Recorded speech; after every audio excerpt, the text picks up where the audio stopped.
अब जवाब देंगे। क्वेश्चन कहाँ से सेट करते हैं? तुम लोग को क्वेश्चन अच्छा नहीं लगता है?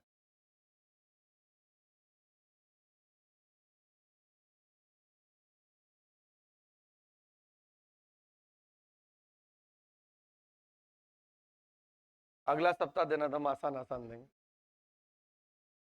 मॉडरेटे है, तुम्हारे हिसाब से मॉडरेट है, मेरे हिसाब से तो इजी है। अब हम क्या बोलें इसमें?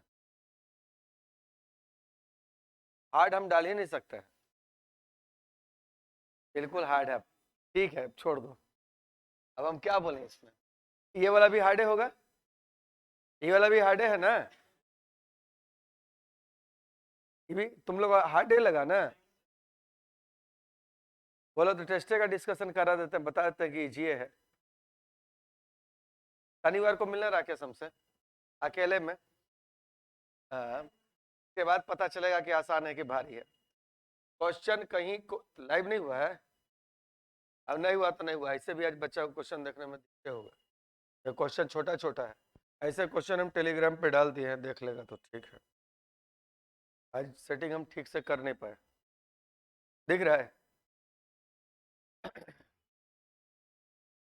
यही है ना क्वेश्चन? पहला क्वेश्चन बोल दो कि भारी है, बनाओ तो लोग। आज हम टाइम लेते हैं 1.5 घंटा। बनाए रे? ये लगता नया बच्चा है। बच्चे बन के सच्चे बनाओ जल्दी। तो बच्चा है कि चच्चा है, जल्दी बना। हमको कोई क्वेश्चन माने कि जो भारी हमको लगेगा वो हम डालेंगे ही नहीं। गुस्साइल है हम पे।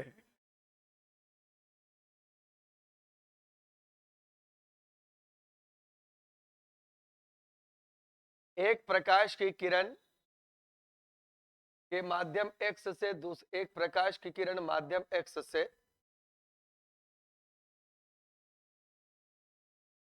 एक प्रकाश की किरण माध्यम एक्स से। तो आज मेरा किस्मत बढ़िया नहीं है। सुबह से हम काम कर रहे हैं ना, सारा काम आज मेरा गड़बड़ हुआ है। एक काम इतना देर आधा घंटा हम क्वेश्चन सेट करने में लगे, मेरा गूगल डॉक से फेल कर गया। सारा कहानी आज खत्म। नहीं होगा उससे। हम क्वेश्चन को देखते देखते बदल देते हैं। बात नहीं समझा? क्वेश्चन सेट करते करते हम क्वेश्चन बदल देते हैं। मैं दिक्कत ये है, हम दूसरा को देने के लिए हमको क्या है 25-50 रुपया लेगा एक पेज का। लेकिन हम क्वेश्चन देखते देखते क्वेश्चन देखते हैं ना, सेट करते करते क्वेश्चन मन करता है कि इसमें यहाँ डाटा चेंज कर देते हैं, यहाँ ही कंसेप्ट लगा देते हैं। इसीलिए हम क्वेश्चन किसी को नहीं देते हैं बनाने के लिए। नहीं नहीं आज सब हम पे गुस्साइल है। नंबर नहीं उठ रहा है ना, इसीलिए सब। हम समझ रहे हैं कि तो लोग जो खोज रहे हैं ना, वो मेरे यहाँ नहीं होगा। हम तो पहले बोल दिए कि मेरे यहाँ मेंस देने के लिए 40 नंबर से ऊपर लाओ, तब हम मेंस टेस्ट स्टार्ट करेंगे।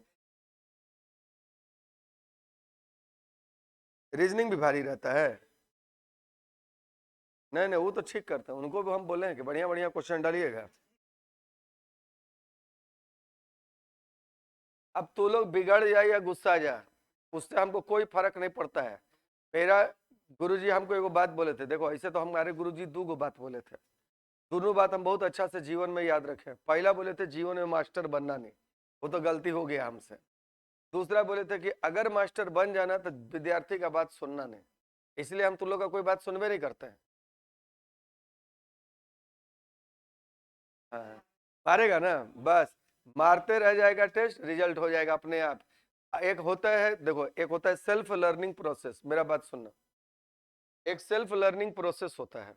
आप जब उस तरह के क्वेश्चन को देखते हैं, डील करते हैं।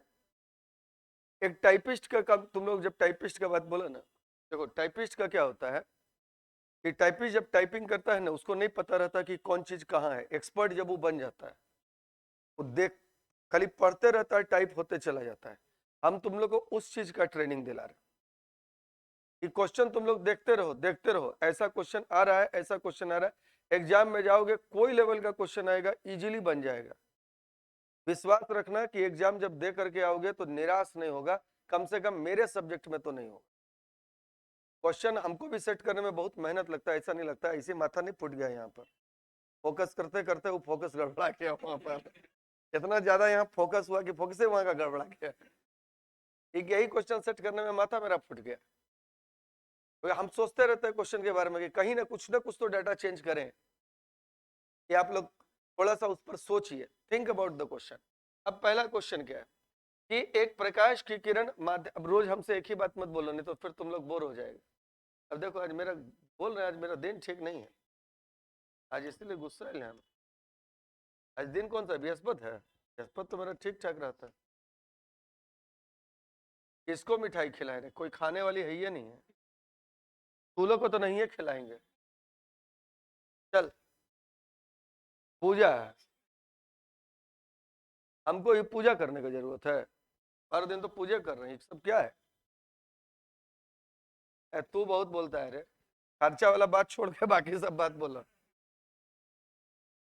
कहाँ गया भाई, क्या आज हो गया, इसको काम है हमारा नहीं हो रहा।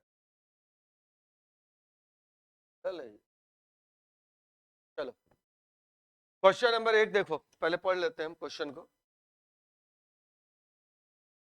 एक प्रकाश की किरण माध्यम x से दूसरे माध्यम, एक प्रकाश की किरण एक माध्यम x से, ये एक माध्यम है, एक माध्यम x से दूसरे माध्यम y में गुजरने पर यदि प्रकाश का अपवर्तनांक, अपवर्तन नहीं होता है तो प्रकाश की आपतित किरण व माध्यम y की सतह के मध्य बनने वाला कोण कितना होगा? कितना सिंपल क्वेश्चन है, टम टम करके बनेगा। आंसर कहता है एक प्रकाश की किरण एक माध्यम x से दूसरे माध्यम y में गुजरने पर यदि प्रकाश का अपवर्तन नहीं होता है। देख भाई ऑनलाइन वाला विद्यार्थी, आज क्वेश्चन छोटा छोटा दिखेगा इसलिए सुनना होगा। बोलता है एक माध्यम x से दूसरे माध्यम y में जाता है और अपवर्तन नहीं होता है।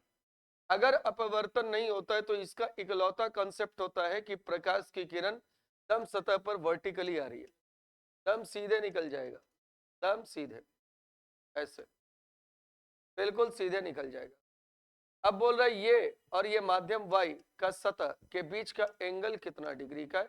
तो ये एंगल 90 डिग्री का है। बस आंसर खत्म। माध्यम बदल रहा है तो अपवर्तन होगा, लेकिन एक बात बताओ, अपवर्तन का नियम अगर लगाए तो sine i by sine r बराबर म्यू होता है कि नहीं होता है? यहाँ आई की वैल्यू तो 0 डिग्री है ना।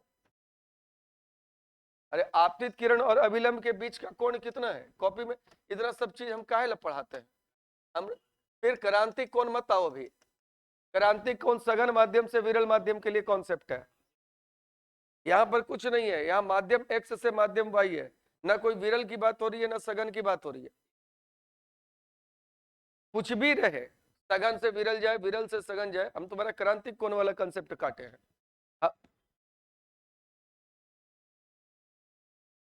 गुस्सा नहीं रहे भाई, क्वेश्चन क्या है पहले ये पढ़ो।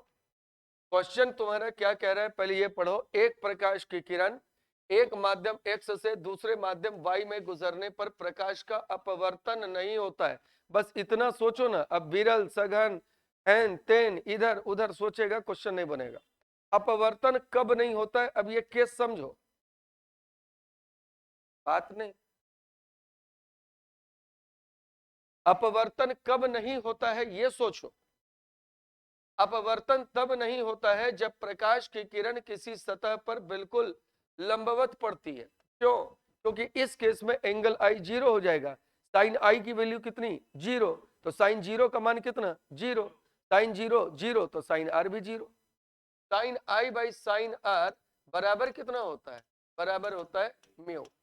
अब अगर इस आई की वैल्यू 0 डिग्री हो गई तो आर की वैल्यू 0 डिग्री हो गई, मतलब सीधे निकल गए। अब अपवर्तन हुआ? नहीं हुआ। अपवर्तन नहीं हुआ मतलब न इधर मुड़ा न इधर मुड़ा। अब कह रहा है कि यदि प्रकाश का अपवर्तन नहीं होता है तो प्रकाश की आपतित किरण, आपतित किरण कौन सी थी? ये वाली। और माध्यम वाई, माध्यम वाई कौन सी थी? ये माध्यम एक्स से माध्यम वाई में, माध्यम वाई की सतह, वाई की सतह कौन हुई? ये।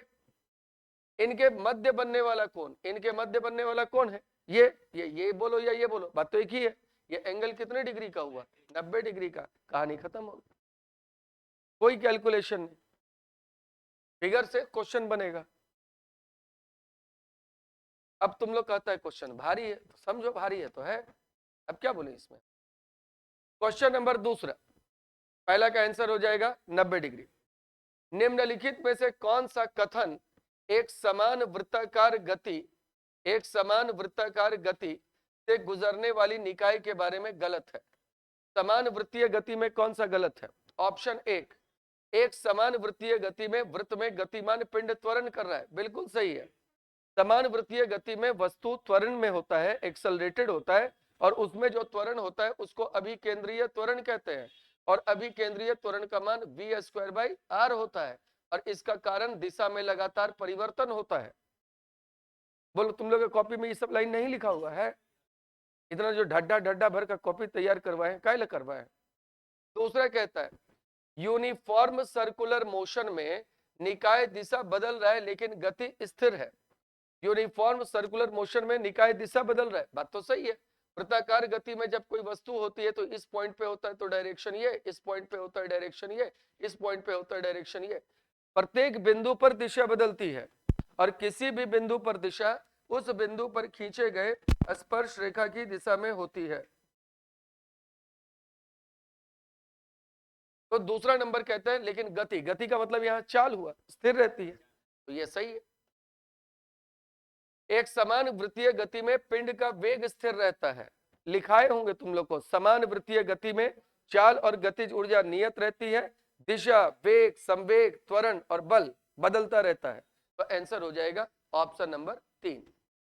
चौथा कहता है एक समान वृत्तीय गति में पिंड का चाल स्थिर रहता है, बिल्कुल सही है। आंसर हो गया 2 का ऑप्शन नंबर तीसरा। क्वेश्चन नंबर आ जाओ 3 नंबर।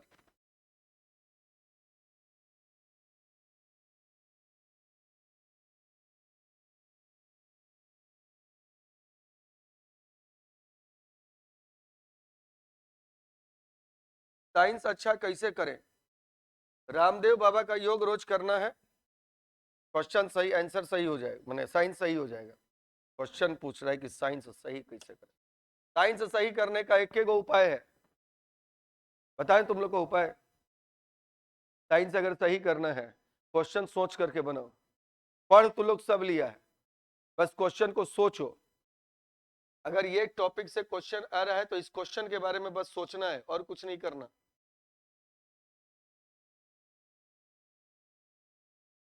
हम पे बिगड़ा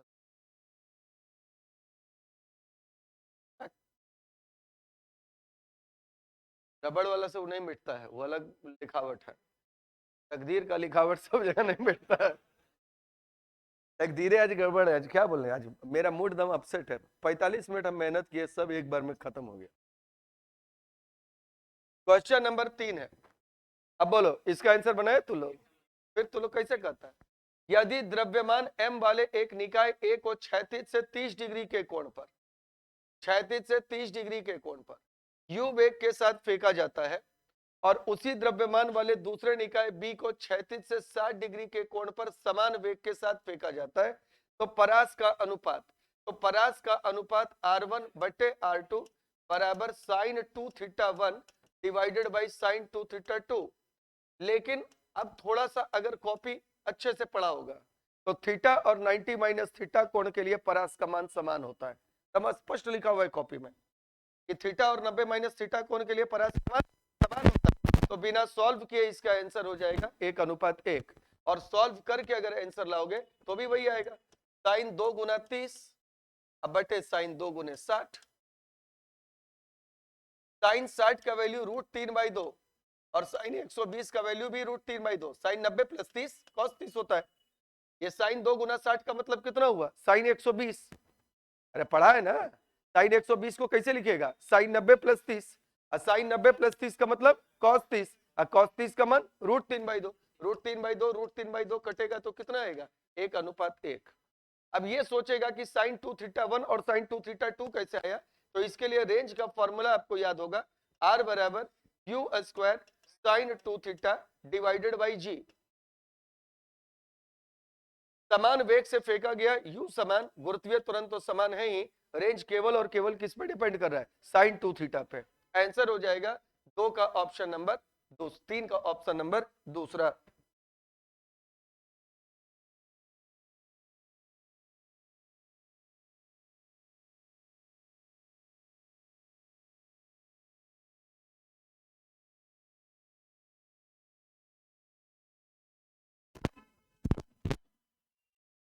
क्या हो गया है? गौतम कुमार, जेपी यादव, जेपी बाबू पढ़ने गया है। कौन है रे जेपी बाबू? इसमें तू है, पढ़ने गया है। मेरा दोस्त गौतम कुमार चिट्ठी लिख रहा है और वो भी चिट्ठी हमरे पर लिख रहा है। चला जा, क्वेश्चन नंबर देख, पढ़ने गया तो तू ही बता, 4 का आंसर बनाया? देखो पूछ रहे किसी से, हल्ला कर रहा है ये। कितना नंबर बनाया? एक माध्यम में ध्वनि का वेग 340 मीटर पर सेकंड है यदि इसकी आवृत्ति 1700 हर्ट्ज है और वेग कितना है? 340। तो उस माध्यम में इसका वेवलेंथ क्या होगा? तो वेवलेंथ बराबर होता है वेग बटे आवृत्ति। बस, वेग का मान कितना है बोलो? 340। आवृत्ति का मान कितना है? 1700। तो 17 और 34, 170 और 340, 2 बार में 2/10 मीटर में, यानी कि सेंटीमीटर में कितना? 20। आंसर हो जाएगा 20 सेंटीमीटर, यानी 4 का ऑप्शन नंबर पहला। गड़बड़ा गया? वो तो तुम लोग का खुशी है।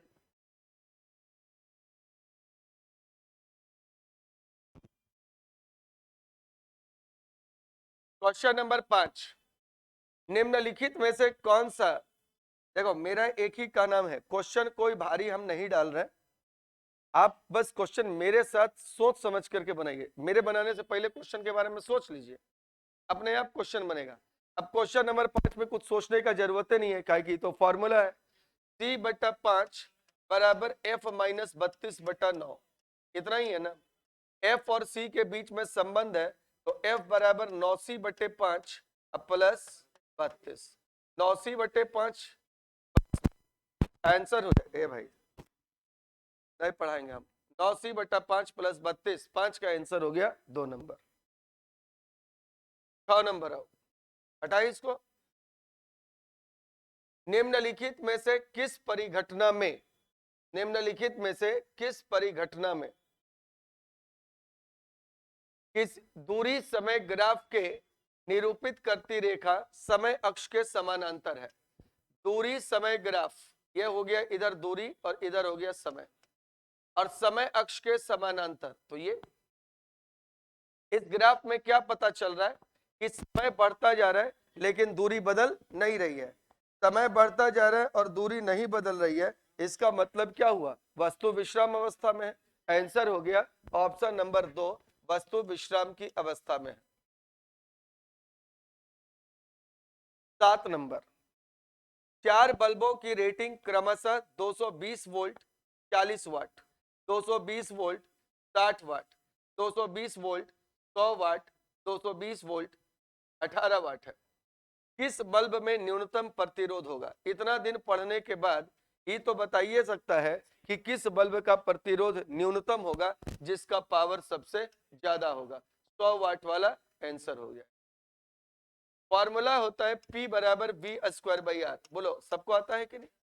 चारों बल्ब के लिए वोल्टेज सेम है, इसका मतलब ये हो गया कि रेजिस्टेंस अधिक पावर वाले बल्ब का कम होगा। R समानुपाती 1/P, या बोलो R व्युत्क्रमानुपाती P। आंसर हो जाएगा 7 का ऑप्शन नंबर 3। अब बताओ इस 7 को मैं कई को भारी था? एक को नहीं, सच्चाई कहो तो एक को नहीं, सब भारी था। अब आगे भारी है। अच्छा, क्योंकि तो अब इसके बाद केमिस्ट्री बायोलॉजी शुरू होगा, इसीलिए भारी है वो। अभी तक फिजिक्स था, हम बोले ना फिजिक्स में कोई नहीं फंसेगा हमारा विद्यार्थी, ये 100% नंबर गारंटी है। अब लेकिन 8 में फंस सकता है, क्योंकि 8 हम जानबूझ का ऑप्शन है इसका क्वेश्चन का चेंज कर दिए थे, यही इसी में हम कलाकारी किए।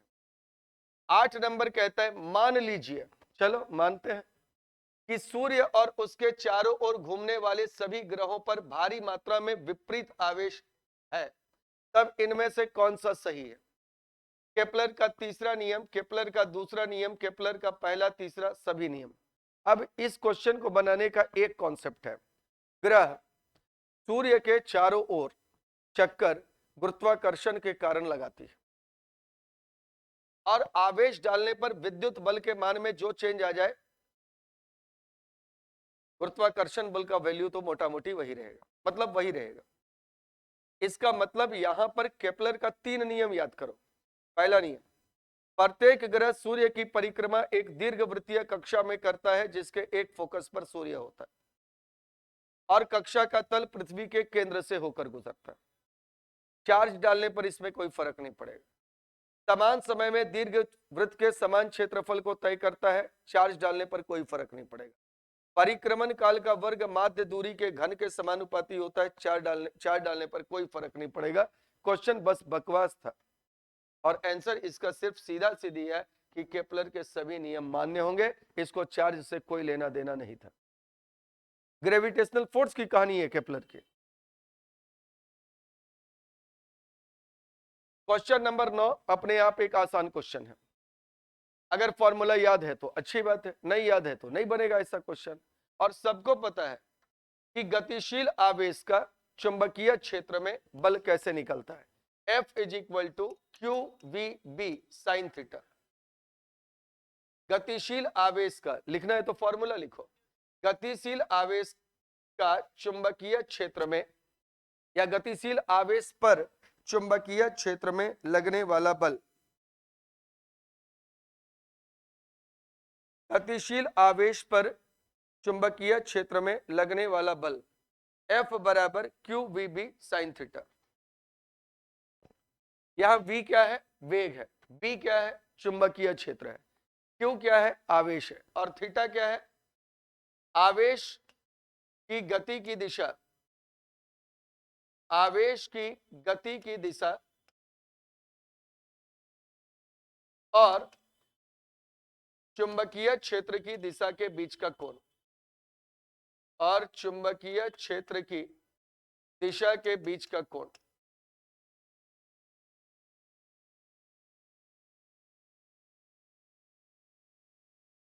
अब क्या कहता है, F अधिकतम, एंगल्स पर क्वेश्चन है, बहुत डिटेल नहीं पढ़ना। थीटा की वैल्यू 90 डिग्री होगी तो साइन थीटा मैक्सिमम होगा और फोर्स मैक्सिमम होगा। ऑप्शन कहता है F अधिकतम है जब V और B एक दूसरे के समानांतर है। यह आंसर गलत है क्योंकि इस कंडीशन में फोर्स की वैल्यू 0 हो जाएगी। F अधिकतम है जब V और B एक दूसरे के समानांतर प्रति समानांतर है तो थीटा 180, एक बार फिर से फोर्स की वैल्यू 0 हो जाएगी। समानांतर और प्रति समानांतर में थीटा बराबर 0 डिग्री, प्रति समानांतर में थीटा बराबर 180 डिग्री। एक होता है पैरेलल और एक होता है एंटी पैरेलल। पैरेलल का अंग्रेजी हिंदी होता है समानांतर, एंटी पैरेलल का होता है प्रति समानांतर या विपरीत समानांतर। तीसरा कहता है F अधिकतम है जब B और B एक दूसरे के लंबवत है, बिल्कुल सही, जब B और B एक दूसरे के लंबवत होंगे, 3 नंबर। और F न्यूनतम होता है जब B और B एक दूसरे के लंबवत होते हैं, ये भी गलत हो गया। न्यूनतम होता है जब थीटा का मान 0 या 180 होता है। अब 9 तक का कहानी ठीक था, अब बोल रहा है आगे भारी है। अब यो देखो, आगे का भी तुम लोगों को कहानी समझाते हैं। मलेरिया गैस के कारण होता है, अब प्लाज्मोडियम इसका ऑप्शन है। तो प्लाज्मोडियम एक प्रकार का प्रोटोजोआ है और सबको पता है कि इसी के कारण मलेरिया होता है। इसका वाहक मादा एनोफिलेज मच्छर होता है, तो यह भी इसका कारण होता है। आंसर उपयुक्त में से एक से अधिक होगा, कहानी खत्म।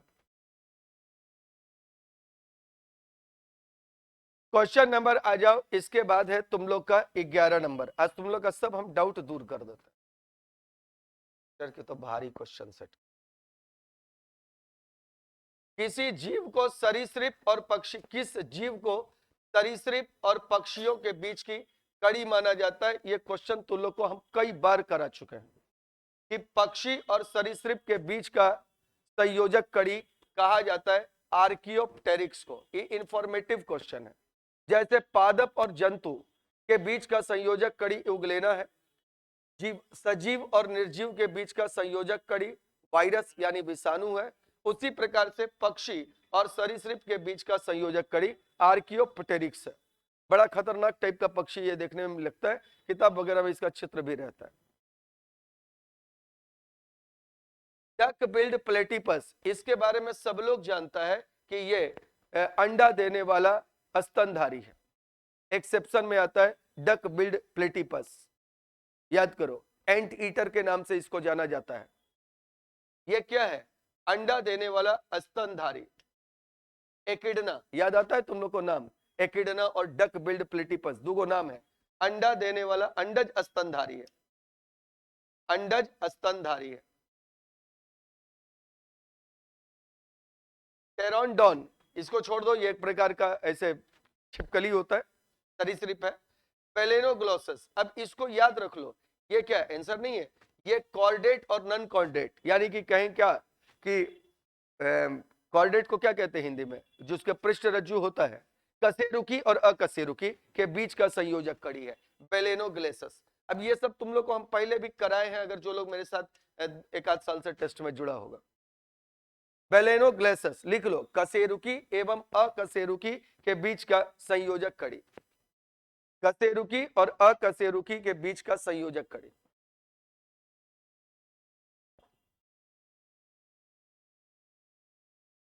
पीडीएफ डिस्कशन से पहले डाल दिया कीजिए। बिल्कुल डाल दिए हैं, हम क्लास में घुसते ही डाल दिए थे।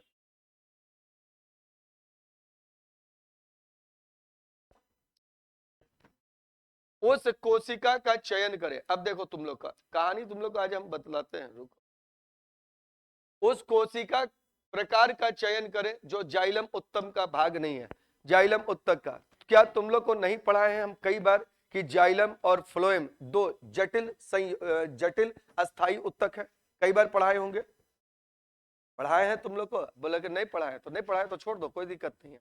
जाइलम और वेसल, इसके आगे ये भी बोले हैं कि जाइलम में 4 प्रकार की कोशिकाएं होती है, नाम जरूर याद रखिए। फ्लोएम में 4 प्रकार की कोशिका होती है, नाम जरूर याद रखिए। जाइलम के 4 प्रकार की कोशिका है। सबसे पहला जाइलम फाइबर, जाइलम से ही शुरू करो तो जाइलम फाइबर। चलो जाइलम पेरेन्काइमा से शुरू करते हैं। जाइलम पेरेन्काइमा कारण है उसके पहले शुरू करने का, तो पहला इसका कोशिका है जाइलम पेरेन्काइमा, और दूसरा जो है वह है जाइलम फाइबर। एक्स फाइबर लिख देते हैं, आप लोग समझ जाइएगा, जाइलम फाइबर लिखा हुआ। तीसरा इसका जो है वह है आपका ट्रैकिड, TRACHEID ट्रैकिड, और चौथा इसका है वेसल। ये 4 जाइलम के सेल्स हैं, इसमें ये तीनों मृत है। आगे आपको ये भी अच्छे से याद होना चाहिए कि ये आपके मृत है और ये एकमात्र जीवित कोशिका है, यानी लिविंग सेल है, एकमात्र जीवित कोशिका है, जीवित कोशिका, और ये आपका मृत कोशिका है। जाइलम को उड के नाम से जाना जाता है, यह भी जरूर याद रखिए। और जाइलम और फ्लोएम जटिल संयोजी उत्तक है, इतना याद रखिए। इसके बाद तो जाइलम की कहानी खत्म है, जटिल अस्थाई उत्तक। और इससे ज्यादा क्या याद रखोगे कि जाइलम जल और खनिज लवण का परिवहन करता है। जाइलम आज खत्म हो गया, इससे ज्यादा जाइलम का क्वेश्चन बनबे नहीं करेगा। जटिल अस्थाई उत्तक है, जल का परिवहन करता है, 4 प्रकार की कोशिकाओं से बना हुआ है। इसमें जाइलम पेरेन्काइमा जीवित कोशिका है, बाकी तीनों मृत है। अब फ्लोएम की कहानी। फ्लोएम की कहानी में सबसे पहला होता है फ्लोएम फाइबर, इसको यहां से शुरू करते हैं। इसके बाद इसमें आता है फ्लोएम पेरेन्काइमा, शॉर्ट में पीपी लिख दे रहे हैं, आप पूरा लिख लीजिएगा। तीसरा इसका होता है सीव ट्यूब, नली कोशिका कहा जाता है, सीव ट्यूब। और चौथा जो होता है वह होता है इसका कंपेनियन सेल, यानी सहायक कोशिका या सखी कोशिका, कहीं आपको लिखा हुआ मिल जाए। फ्लोएम का ये 4 पार्ट है, ये भी जटिल अस्थाई उत्तक है, ये एकमात्र मृत कोशिका है। मृत क्या होगा? मृत कोशिका है, एकमात्र मृत कोशिका है, एकमात्र मृत कोशिका है। ये तीनों जीवित कोशिका है, जीवित कोशिका है। इस फ्लोएम को बास्ट के नाम से जाना जाता है। इससे ज्यादा जाइलम और फ्लोएम का कोई कहानी नहीं है। आपके लेवल पर जाइलम और फ्लोएम इतना पढ़ लेना बहुत है। और इसका आंसर अब आपको समझ में आ गया होगा कि इसका आंसर क्या होना चाहिए। आंसर 3 नंबर होना चाहिए। लास्ट में यहां phloem fibre, phloem parenchyma, sieve tube, companion cell.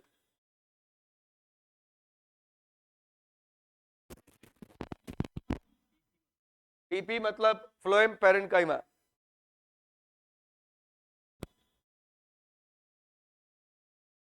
तुम लोग को हम बार बार समझा रहे हैं, फंसाएगा तुम लोग को केमिस्ट्री बायोलॉजी, ढंग से पढ़ लो, और कोई नहीं फंसाएगा। कहिए तुम लोग फिजिक्स पूरा बनाएगा, हमको विश्वास है 100%।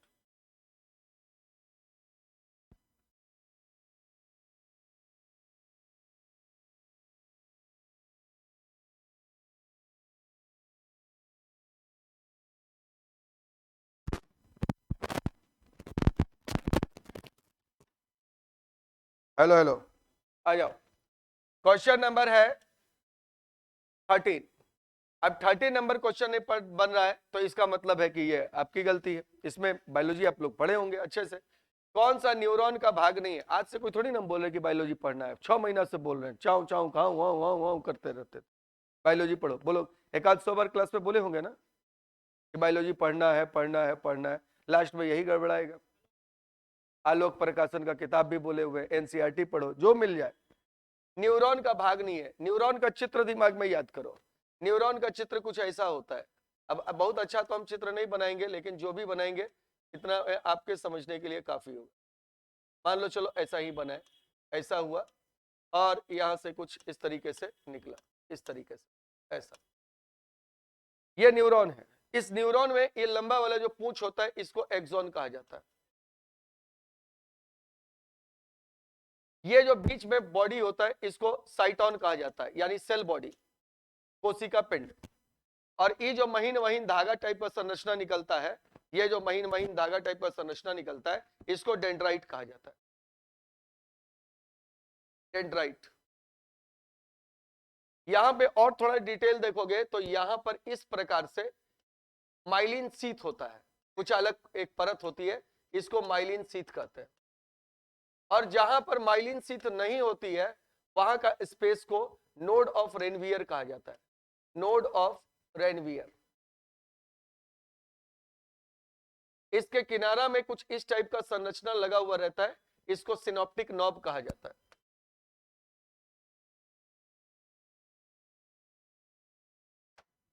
अब इसमें डेंड्राइट होता है, कोशिका पिंड यानी सेल बॉडी होता है, और इसमें नोड ऑफ रेनवियर भी होता है। इसका मतलब इसमें संग्रहण नलिका नहीं होता। अब याद करो संग्रहण नलिका कहां होता है। किडनी का स्ट्रक्चर याद करो, नेफ्रॉन। नेफ्रॉन अगर अब तुम लोग को बनाने आता होगा, नेफ्रॉन बनाओ तो नेफ्रॉन में ऐसा होता है बोमेन संपुट, इस तरीके का, उसको बना लेना बाद में। नेफ्रॉन में इसको कहते हैं बोमेन संपुट, ऐसा। ये लूप ऑफ हेनली होता है, ऐसे यहां से ये लूप ऑफ हेनली जाता है, ये यहां से आकर के एक नलिका में मिलता है, और इस नलिका को कलेक्टिंग टिब्यूल्स यानी संग्रहण नलिका कहते हैं। ये तुम्हारा कलेक्टिंग टिब्यूल्स है। अब ये सब बेसिक बेसिक स्ट्रक्चर है। कलेक्टिंग टिब्यूल्स, इसको कहा जाता है loop of Henley. Loop of Henley.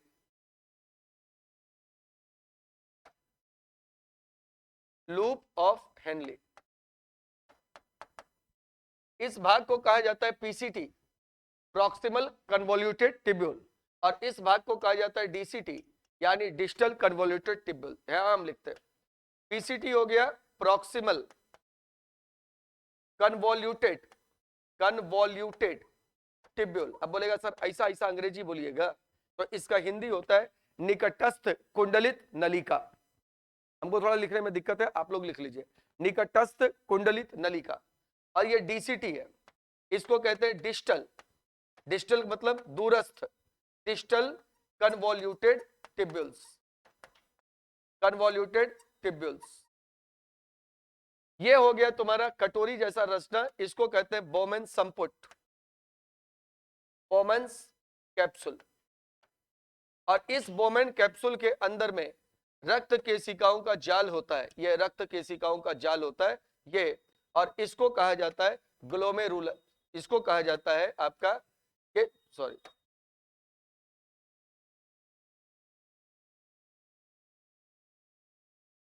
ये जो होता है ये, इसको कहा जाता है ग्लोमेरुलस। ब्लड कैपिलरी चाहिए यानी रक्त केशिका है। अब नेफ्रॉन का इतना स्ट्रक्चर याद रख लो, काम हो जाएगा तुम्हारा। नेफ्रॉन का वो याद रखो, इससे पहले न्यूरॉन का बना है। और भी उसमें कुछ कुछ चीज होता है, कभी आएगा स्पेशल क्वेश्चन तो उसमें बताएंगे आपको, लेकिन मोटा मोटी आप ये स्ट्रक्चर्स को दिमाग में रखिए। ये पीसीटी मतलब पास वाला, डीसीटी मतलब दूर वाला, पी से पास, डी से दूर, अपने मन में ये सब सेंस बनाइए। किसके पास भाई? तो बोमेन संपुट के पास।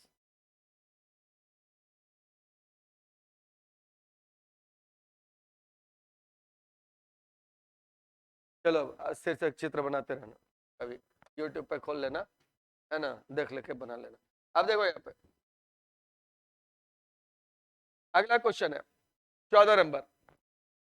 अम्ल और क्षार के बीच उदासीनिक अभिक्रिया किस प्रकार की अभिक्रिया का उदाहरण है? बोलो। अम्ल और क्षार के बीच आप रिएक्शन करवा लीजिए ना, कोई भी क्वेश्चन को बना लीजिए। अम्ल और क्षार क्या है? HCl एक ले लेते हैं, NaOH ले लेते हैं, और दोनों गुटरगु कर लेता है। तो गुटरगु किया तो कौन सा रिएक्शन हुआ? अरे गुटरगु का मतलब क्या? Na इधर और H इधर, मतलब NaOH में Na ने Cl को हटा दिया और HCl में हाइड्रोजन ने Na को हटा दिया, तो दोनों अदल बदल हो गया, तो इसको कहा जाता है द्विविस्थापन अभिक्रिया, डबल डिस्प्लेसमेंट रिएक्शन।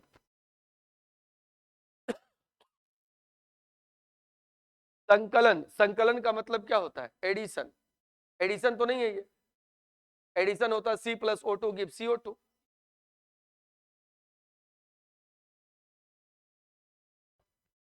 अगला क्वेश्चन आओ, क्वेश्चन नंबर है 15। निम्नलिखित में से कौन सा कथन सही नहीं है? सही नहीं पहचानो। भूमिगत निक्षेप में साधारण नमक के बड़े क्रिस्टल पाए जाते हैं। अब ये क्वेश्चन को कॉमन सेंस से बनाएगा, ये क्वेश्चन को तो मास्टर या कोई किताब में लिखा हुआ नहीं मिलेगा। भूमिगत निक्षेप में, भूमिगत निक्षेप का मतलब जमीन के अंदर जो कोई चीज है दबा हुआ, तो उस भूमिगत निक्षेप में आपको साधारण नमक के बड़े क्रिस्टल पाए जाते हैं। साधारण नमक पाया जाता है जमीन के अंदर? नहीं पाया जाता। रॉक साल्ट, साल्ट का रॉक्स पाया जाता है, चट्टान पाया जाता है नमक का, नमक का पहाड़ होता है, नमक समुद्र में पाया जाता है, लेकिन जमीन के अंदर NaCl नमक नहीं है। इसलिए पहला अपने आप में गलत हो गया। एक गलत हो गया तो चार गलत हो गया, एक गलत हो गया और चार गलत हो गया। कौन सा कथन सही नहीं है, कौन सा गलत है? कहता है कौन सा गलत पूछ रहा है? भूमिगत निक्षेप में साधारण नमक का, तो पहला हो गया। दूसरा कहता है यदि मिट्टी बहुत अधिक क्षारीय है तो कली चूना या कास्टिक चूना डालकर क्षारीयता को कम किया जाता है। मिट्टी अगर बहुत अधिक क्षारीय है, देखो तो, अगर मिट्टी बहुत अधिक क्षारीय होगा तो उसमें कली चूना या कास्टिक चूना डालेंगे क्या? नहीं, ये तो खुद क्षारीय है, तो दो भी गलत हो गया, तो एक और दो गलत हो गया, आंसर चार हो गया। प्लास्टर ऑफ पेरिस का उपयोग अग्निरोधक सामग्री के रूप में किया जा सकता है? बिल्कुल किया जाता है। आंसर हो जाएगा कौन सा? Option number 4। क्वेश्चन नंबर है नेक्स्ट। सोल्डर किसकी एक मिश्र धातु होती है? अब ये क्वेश्चन तो बहुत है, सब लोग बनाया होगा। सोल्डर, सोल्डर होता है कौन सा? टिन और लेड का। आंसर हो गया 3 नंबर। परसेंटेज कितना है ये फिक्स कभी नहीं हो सकता, क्योंकि मिश्र धातु का परसेंटेज होता नहीं है कुछ। 10-90 का भी हो सकता है, 40-60 का भी हो सकता है, 50-50 का भी हो सकता है। ऐसे एक जनरल परसेंटेज के रूप में बात करें तो 66% और 34%, 67%, 33%, 60%, 40% याद रख लीजिए। अगला क्वेश्चन है, क्षारक लवण की पहचान करें। केमिस्ट्री के क्लास में तुम लोग को कराए है क्षारक लवण, अम्लीय लवण का पहचान करना। प्रबल भस्म हो और दुर्बल अम्ल हो तो सॉल्ट बेसिक होगा। A strong base, weak acid gives basic salt, whereas a strong acid plus weak base gives acidic salt. Strong base plus a strong acid या weak base plus weak acid gives neutral salt. Concept खत्म।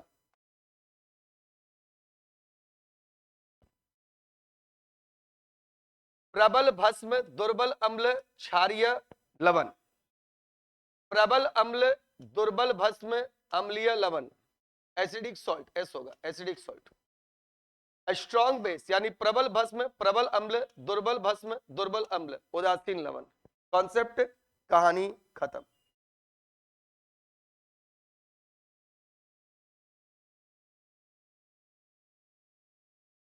Bio का marathon class आएगा, आएगा, tension नहीं ले, सब आएगा। अब देखो पोटेशियम क्लोराइड, पोटेशियम क्लोराइड में एक है KOH और एक है HCl। मोटा मोटी ये स्ट्रॉन्ग एसिड है और ये स्ट्रॉन्ग बेस भी है। दूसरा आ जाओ सोडियम कार्बोनेट, सोडियम हाइड्रोक्साइड होगा और कार्बोनिक एसिड होगा। अब दिमाग लगाओ, ये स्ट्रॉन्ग बेस है, प्रबल क्षार है, इसमें कोई दिक्कत किसी को नहीं है। कार्बोनिक एसिड वीक एसिड है, तभी हम लोग इसको पी लेते हैं। कोल्ड ड्रिंक में कौन सा एसिड होता है? Carbonic acid. CO2 पानी में घुला होता है। ये दुर्बल अम्ल हुआ, ये प्रबल भस्म हुआ। आंसर सोडियम कार्बोनेट हुआ। सोडियम कार्बोनेट और सोडियम बाइकार्बोनेट दोनों क्षारीय लवण है। अगला क्वेश्चन है, क्वेश्चन नंबर है 18। कांच बनाने के लिए निम्नलिखित में से कौन सा कच्चा माल आवश्यक है? अब कांच का परिभाषा याद हो गया तो क्वेश्चन बन गया। कांच क्या है भैया? तो कांच है क्षारीय धातुओं के सिलिकेट का मिश्रण। कांच है क्षारीय धातुओं के सिलिकेट का मिश्रण। अब इसमें देखो कौन कौन सा चीज चाहिए। पहला कहता है केवल चूना पत्थर, सिलिका और जिप्सम। दूसरा कहता है केवल सोडियम कार्बोनेट, सोडियम कार्बोनेट एक साथ होगा, चूना पत्थर और सिलिका। केवल चूना पत्थर, मिट्टी और जिप्सम, सोडियम और सिलिका। कांच बनाने के लिए आपको चाहिए होता है सबसे पहले क्षारीय धातु का कार्बोनेट, यानी आपको चाहिए सोडियम कार्बोनेट। साथ में आपको चूना पत्थर तो चाहिए ही और सिलिका चाहिए ही। इसलिए आंसर हो जाएगा ऑप्शन नंबर कौन सा? आंसर हो जाएगा ऑप्शन नंबर 2। ये जिप्सम का इसमें कोई रोल नहीं है, जिप्सम ऐसे भी कट गया। जिप्सम सीमेंट का था, कांच में कहीं जिप्सम नहीं है। जिप्सम का कहानी ऐसे भी खत्म था, छांटने का तरीका यही था, जिप्सम से छटा था। और ये धातु है, हमको क्षारीय धातु के सिलिकेट्स बनाने हैं, तो सोडियम का कोई, सोडियम कैसे कोई ले लेगा? सोडियम तो अपने आप बहुत क्रियाशील है। कॉन्सेप्ट यहां ये भी काम करेगा, सोडियम अत्यधिक क्रियाशील धातु है, सोडियम को थोड़ा नहीं लिया जाता है। इसके बाद आ जाओ, अगला क्वेश्चन है, क्वेश्चन नंबर तुम्हारा कौन सा? क्वेश्चन नंबर है तुम्हारा 90, सॉरी 19। ब्लीचिंग पाउडर की प्रकृति क्या है? अब ये इतना दिन पढ़ने के बाद इतना तो जरूर जान गया कि ब्लीचिंग पाउडर ऑक्सीकारक होता है। जल को जब कीटाणु रहित कर रहा है तो ऑक्सीकारक प्रकृति के कारण कर रहा है। अगर वो विरंजक का काम कर रहा है तो ऑक्सीकारक प्रकृति के कारण कर रहा है। इसीलिए ब्लीचिंग पाउडर एक ऑक्सीकारक है, कोई दिक्कत वाली बात नहीं है। सल्फर डाइऑक्साइड याद रखना, ये अपचायक है। यह भी विरंजन करता है लेकिन रिडक्शन से। अब ब्लीचिंग पाउडर ऑक्सीडेशन से करता है, ऑक्सीकारक होता है। सबसे अंत का क्वेश्चन, किसकी उत्पत्ति सबसे बाद में हुई? ऑप्शन नंबर 1 है कोशिका झिल्ली। कोशिका झिल्ली का उत्पत्ति बाद में कैसे हुआ होगा? प्रोकैरियोटिक कोशिका में भी कोशिका झिल्ली होता है और यूकैरियोटिक कोशिका में भी कोशिका झिल्ली होता है, इसीलिए कोशिका झिल्ली आंसर नहीं मारेंगे। सबसे बाद सबसे पहला, इसका मतलब ये कहां से आया कहानी? प्रोकैरियोट का मतलब याद करो। प्रोकैरियोट का हिंदी क्या होता है? प्राथमिक यानी प्रारंभिक प्रकार के कोशिका वाले जीव। तो कोशिका झिल्ली तो उसमें था ही, इसलिए आंसर नहीं हो सकता। ये केंद्रक झिल्ली उसमें नहीं था, आंसर हो जाएगा। डीएनए तो उसमें भी था प्रोकैरियोट में, और आरएनए भी उसमें था। तो आंसर कौन सा हो गया? आंसर हो गया ऑप्शन नंबर 2, केंद्रक झिल्ली। अब तुम लोग बताओ, सच्चाई में कई वो क्वेश्चन इसमें भारी था। अगर तुम लोग के नजर से देखें तो हम बताते हैं क्वेश्चन जो भारी था, तुम लोग के नजर से बताते हैं। तुम लोग के नजर से अगर हम इस क्वेश्चन को भारी और हार्ड, ये हम अपने कैटेगरी से नहीं कर रहे। पहला क्वेश्चन हल्का क्वेश्चन है, दूसरा हल्का है, तीसरा हल्का है, चौथा हल्का है, पांचवा हल्का है, छठा हल्का है, सातवां हल्का है, आठवां भारी है तुम लोग के नजर से। 9 हल्का है, 10 हल्का है, 11 नॉलेजफुल है, भारी नहीं कह सकता, नॉलेज है तो बनेगा। 12 नॉलेजफुल क्वेश्चन है, 13 नॉलेजफुल है, 14 कंसेप्चुअल है और हल्का है, 15 भारी मान लो, 16 हल्का है, 17 हल्का है या नॉर्मल क्वेश्चन है, भारी भी नहीं कहे तो एवरेज, 18 भी हल्का ही है क्योंकि नॉलेजफुल क्वेश्चन है, 19 20 भी आसानी। कुल मिलाकर के 2-3 क्वेश्चन अगर ढंग का नहीं डालेंगे तो फिर टेस्ट लेने का फायदा क्या। आप अगर इसमें 12 से ऊपर सही कर रहे हैं तो आपकी तैयारी बिल्कुल सही है। हम ये नहीं कहते मेरे टेस्ट में 16 17 18 आ जाएगा, वैसा क्वेश्चन ही नहीं रहता। आप बनाइए और बनाने के बाद देखिए, आप पहले जज कर लीजिएगा तब क्वेश्चन नहीं बनेगा। क्वेश्चन को पहले बनाना है, टाइम रहता है आपके पास कितना, 20 क्वेश्चन बनाने के लिए आपको टाइम कितना चाहिए, 12 से 15 मिनट। स्पीड भी सेट करना है, एक्यूरेसी भी लाना है। याद रखिएगा अचानक कोई काम नहीं होगा, कम से कम 2 महीना का भी मेहनत आपको लगेगा अपने दिमाग को बिल्कुल ट्रैक पर रखने पे। 2 महीना दम जम कर लग जाइए इस पर, और क्वेश्चन जितना बनाते हैं एक बार के बाद दोबारा उस क्वेश्चन को जरूर बनाइए और फिर 1 आध महीना बाद दोबारा बनाइए। जब आप ये प्रोसेस स्टार्ट कीजिएगा तब आपको अपने आप में डेवलपमेंट नजर आएगा, नहीं तो जो जैसा चल रहा था पहले से वैसा ही चलता रहेगा, कोई बहुत बड़ा परिवर्तन आपको देखने को नहीं मिलेगा।